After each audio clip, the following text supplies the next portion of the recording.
আসসালামু আলাইকুম। বিয়ে বাড়ির শেষ ব্লগটা নিয়ে চলে আসলাম। তো এখানে রান্নার অ্যারেঞ্জমেন্ট চলছে। এখানে যাবতীয় মশলা সব বাবুর্চি রেখেছিল। তো আমি চলে আসলাম। আমার হাবি বলছিল, চলো তুমি নাকি ভিডিও নিবে, তো এখনই কিছুটা নিয়ে নাও, বেশি রাত্র হলে নিতে পারবে না, আবার জাহানকে ঘুম পাড়াতে হবে।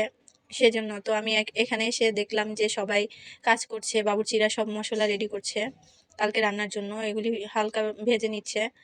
তো আমি ভাবলাম এখানে তাদের কিছু গোপন টিপস নিয়ে নিব, কিন্তু তারা তো আরো বেশি রাতে রান্না করবে, তো তখন হয়তো আমি থাকতে পারবো না। তাই যতটুকু পারছি নিয়ে নিচ্ছি।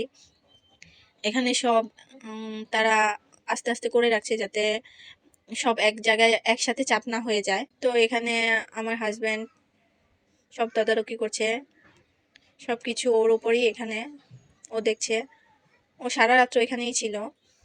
তো এখানে বাবুর্চি মুরগি কেটে নিচ্ছে রেজালার জন্য। তো ওনার খাবার এতটা সুস্বাদু হয়েছিল, রান্না সবাই খুব প্রশংসা করেছে। এখানে যাবতীয় মশলা, আদা বাটা, রসুন বাটা, আর হচ্ছে দুধ, কাঁচামরিচ, বিভিন্ন ফল আছে, এখানে বেসন আছে, ডিম আছে, আরও অনেক অনেক মশলা আছে। সবগুলির নাম আমি জানি না, যতটুকু আমি চিনতে পেরেছি বলেছি। এখানে পেঁয়াজ বেরেস্তা করে রেখেছে।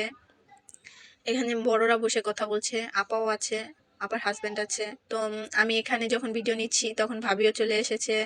আমার বড় মেয়ে আমাকে দেখে কান্না করছিল, তাই চলে এসেছে। এখানে নিচে এসেছি, ওরা সকালে নাস্তার জন্য খিচুড়ি করবে বলছিল, তাই এখানে সব অ্যারেঞ্জমেন্ট করছে। এখানে আপা আছে, মনি, জান্নাত, ভাবি, ওরা সবাই আছে। ওরা আমার সাথে খুবই ফ্রেন্ডলি, বান্ধবীর মতো। এটা হচ্ছে রাতের ক্লিপ। রেজালার জন্য মুরগিগুলি ফ্রাই করছিল।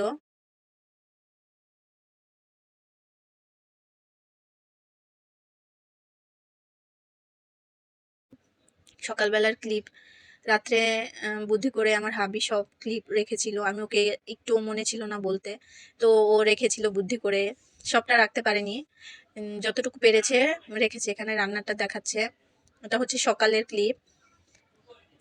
এখানে ফ্রাইয়ের জন্য মুরগি সেদ্ধ করেছিল মশলা দিয়ে, সেটা সবগুলি দেখিয়ে দিচ্ছে।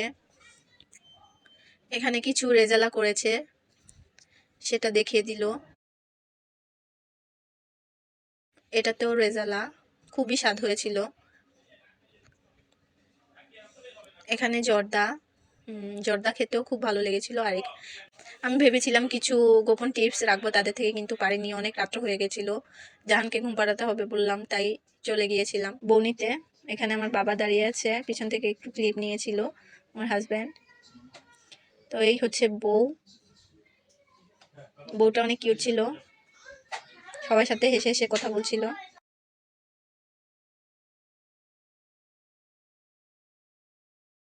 এই হচ্ছে বিয়ে বাড়ির ব্লগ। আমার ব্লগটা ভালো লাগলে অবশ্যই আমার পাশে থাকবে না। আল্লাহ হাফেজ।